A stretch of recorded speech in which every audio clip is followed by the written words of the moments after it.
BA part third की सभी छात्राओं को नमस्कार। कल हमने बीए पार्ट थर्ड के सेकंड पेपर की चर्चा की थी, जिसमें आपके अंतिम भाग साहित्यिक निबंध पर हम चर्चा कर रहे थे। आपके सिलेबस में या प्रश्न पत्र में जो अंतिम भाग है या अंतिम प्रश्न जो आएगा वह साहित्यिक निबंध का होगा। साहित्यिक निबंध के अंतर्गत आपको 5-6 निबंध दिए जाएंगे, जिसमें से आपको एक निबंध करना है। कल इसी क्रम में हमने पहले निबंध की चर्चा की थी, वह था प्रगतिवाद। प्रगतिवाद के बारे में मैंने कल आपको इसके उन्मेष और इस साहित्य के जिस विचारधारा से प्रभावित है उस पर आपको विस्तृत रूप से जानकारी दी थी। अस्तु आज हम प्रगतिवादी साहित्य की सामान्य विशेषताओं पर थोड़ी चर्चा करेंगे। दर्शन के क्षेत्र में जो द्वंद्वात्मक भौतिकवाद है या विकासवाद है, या राजनीति में जिसे हम साम्यवाद कहते हैं, वही हिंदी साहित्य में प्रगतिवाद नाम से जाना जाता है। देखिए, केवल प्रगतिवादी साहित्य भारत में ही इसका उन्मेष नहीं हुआ, अथवा हम ये कहें कि प्रगतिवादी साहित्य का प्रचार सर्वप्रथम भारत में नहीं बल्कि विश्व के विभिन्न देशों में हुआ और एशिया के अनेक भागों में भी इसका विकास हुआ। प्रगतिवाद का संबंध केवल हिंदी से नहीं, विश्व की सभी भाषाओं से इसका संबंध हम मान सकते हैं। हिंदी के प्रगतिवादी साहित्य पर हम विचार करें तो पूर्व में हमने इस पर साम्यवादी विचारधारा का पूर्णतः प्रभाव देखा था। इस साहित्य की मोटे तौर पर जो प्रमुख विशेषताएं हैं उस पर हम थोड़ी चर्चा करेंगे। यह साहित्य धर्म, ईश्वर और परलोक का घोर विरोध करता है। इनके अनुसार समाज में वर्ग चेतना उत्पन्न करने और शोषित वर्ग को संघर्ष के लिए तैयार करने के लिए ईश्वर, धर्म, परलोक और भाग्य, इन सब विचारों से दूर रहना आवश्यक है। मजदूर जब तक धर्मपरायण रहेगा, ईश्वरवादी होगा, उसका शोषण होता रहेगा और वह किसी भी क्रांति के लिए भी तैयार नहीं हो सकता। अतः प्रगतिवादी साहित्यकारों ने स्पष्ट रूप से कहा कि धर्म अफीम का नशा है और जो भाग्यवादी होगा वही अपना शोषण करवाएगा।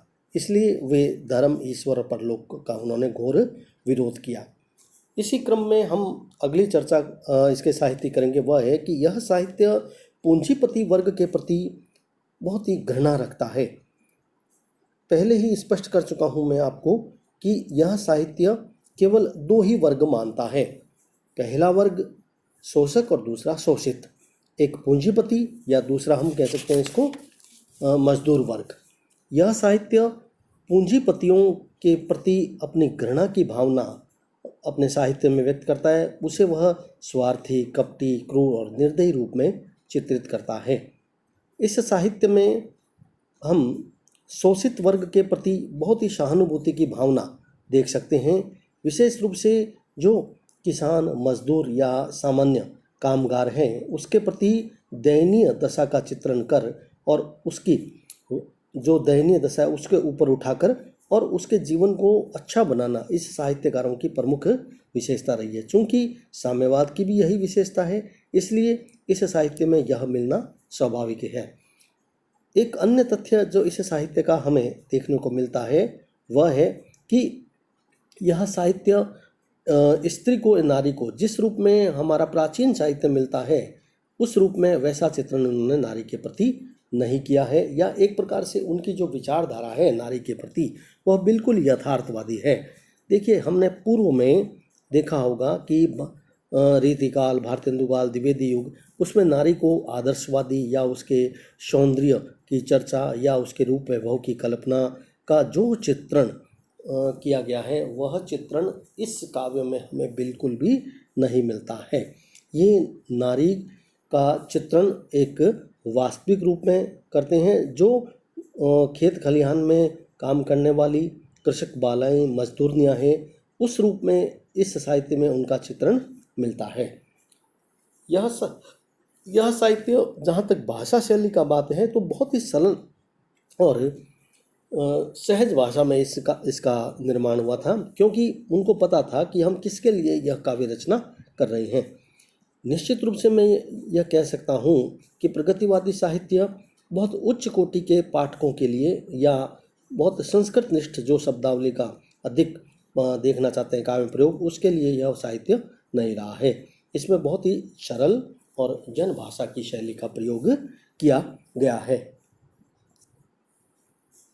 जहाँ तक मोटे तौर पर ये प्रमुख विशेषताएं जो मैंने आपको बताई हैं, हिंदी के ऐसे कौन कौन से कवि हैं जिनके साहित्य में यह विशेषताएं मिलती है। उससे पहले भी यदि हम थोड़ी सी चर्चा करें तो हिंदी से पूर्व भी हमें इस बात को अवश्य ध्यान में रखना चाहिए कि भारतीय साहित्य में यह जो प्रगतिवाद है यह बहुत प्राचीन काल से चला आ रहा है। हमारे संस्कृत साहित्य में अथवा प्राकृत में, पाली में, कोई भी साहित्य हम उसकी भाषा का उठाकर देख लें तो निश्चित रूप से हमें प्रगतिवादी साहित्य के दर्शन हो जाते हैं। क्योंकि निबंध में हिंदी का प्रगतिवाद है, अतः हम हिंदी के प्रगतिवादी साहित्य की ही चर्चा करेंगे। यदि शुद्ध रूप से देखें तो हिंदी साहित्य में प्रगतिवाद की जो स्थापना है वह 1936 में हुई थी, जब प्रगतिशील लेखक संघ की जो स्थापना हुई लखनऊ में, उसका जो अधिवेशन हुआ उसकी अध्यक्षता मुंशी प्रेमचंद ने की थी। स्पष्ट रूप से उनकी यह मान्यता थी कि जितने भी उससे पूर्व के वाद हिंदी साहित्य में आए हैं वे सभी मनुष्य की वास्तविकता का निर्माण नहीं करते, इसलिए एक प्रगतिशील लेखक संघ की स्थापना हुई। इस साहित्य में जो बहुत प्रमुख साहित्यकार हमारे सामने आते हैं उनमें दिनकर, नरेंद्र शर्मा, भगवती चरण वर्मा, नवीन, सुमन, गिरिजा कुमार माथुर, चंद्र किरण सौंदरक्षा और अन्य कई प्रमुख नाम गिनाए जा सकते हैं। इस साहित्य में दिनकर की जो यह कविता देखने को मिलती है, वह दिनकर वैसे तो उन्होंने छायावादी कविता से ओतप्रोत भी लिखी, कुछ कविताएं उन्होंने प्रगतिवाद से लिखी, लेकिन मूल रूप से हम उन्हें प्रगतिवादी कवि मान सकते हैं। जब एक कवि स्पष्ट रूप से यह लिखता हो कि श्वानों को मिलता दूध दही बच्चे भूखे तड़पाते हैं, माँ की हड्डी से ठिठुक चिपक जाड़ों की रात बिताते हैं, युवती की लज्जा वसन बेच जब ब्याज चुकाए जाते हैं, और जब मील मालिकों के तेल फुलौलों पर पानी से द्रव्य बहाया जाता है, तो शोषक वर्ग के प्रति घृणा और मजदूरों के प्रति जो सहानुभूति है वह स्पष्ट हमें दिनकर की इन पंक्तियों में देखने को मिल जाती है। इसी प्रकार शिवमंगल सिंह सुमन, रामेश्वर शुक्ल, अंचल और नरेंद्र शर्मा की कविताओं में भी हमें यह दर्शन हो जाते हैं।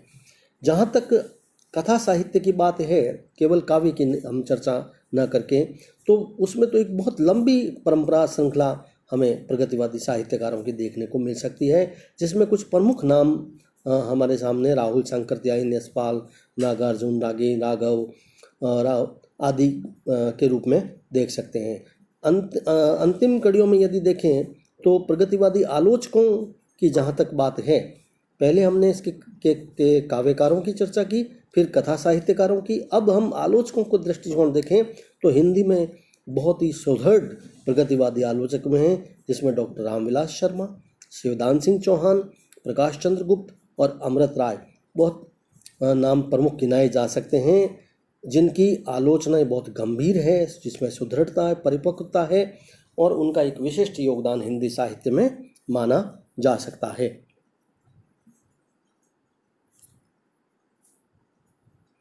जहाँ तक प्रगतिवादी साहित्य की सारांश या उसके निष्कर्ष के रूप में हम कुछ बातें कहना चाहते हैं, तो वह यह कह सकते हैं कि प्रगतिवादी काव्य मूल रूप से सैद्धांतिक काव्य ही अधिक रहा। यह काव्य भारत में एक लंबे समय नहीं चला, यानी हम यह कह सकते हैं प्रगतिवादी साहित्य का अवसान बहुत जल्दी हो गया। प्रगतिवादी काव्य ज़्यादा फल फूल नहीं पाया, तो इसके मूल में बहुत से कारण गिनाए जा सकते हैं।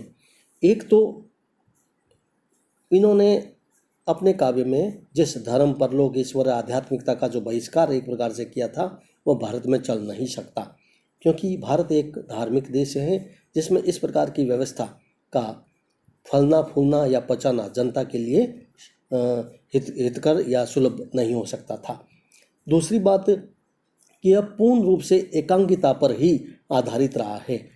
निश्चित रूप से पूंजीपतियों का एक वर्ग है जो शोषण करता है, लेकिन बहुत सा पूंजीपतियों का वर्ग है जो समाजवादी व्यवस्था भी अपने मीलों में रखते हैं या अपने विचारधारा में रखते हैं। कुल मिलाकर जो मजदूरों के दुख दर्द के गीत हैं, वह गीत जो प्रगतिवादी साहित्यकारों ने लिखे थे, वे स्वयं उनका यदि हम जीवन देखें या उनकी हम पूरी दिनचर्या को देखें तो वो कोई बहुत ज़्यादा स्वयं कोई कष्ट पाए हुए व्यक्ति नहीं थे। उन्होंने पहाड़ियों के वैभवपूर्ण वातावरण में बैठ करके इस मजदूरों के दुख दर्द लिखे, तो उसमें अनुभूति नहीं आ सकती। एक अनुभूति की जो गहनता, सजीवता या हृदय से जो एक प्रगतिवाद का जो एक चित्रण होना चाहिए, वह चित्रण इस साहित्य में बहुत कम देखने को मिल सकता है। अंत में हम इतना ही कह सकते हैं कि प्रगतिवादी काव्य का जो स्तर है वह बहुत नीचे इससे नीचे बहुत गिरता गया, और उसी का परिणाम है कि यह अपनी जड़ें गहरी नहीं कर पाया और भारत में प्रगतिवादी साहित्य हिंदी में अधिक फल फूल भी नहीं सका। इसकी यदि देन के रूप में हम चर्चा करें तो एक ही इसकी महत्वपूर्ण देन हो सकती है कि गरीबी और अमीरी में जो एक भेदभाव है उसके प्रति जागरूकता उन्होंने उत्पन्न की। सामान्यतः हम प्रगतिवादी साहित्य को शुष्क साहित्य ही कह सकते हैं, जो जनसमूह को ज़्यादा प्रभावित करने में सफल नहीं हो सका। धन्यवाद।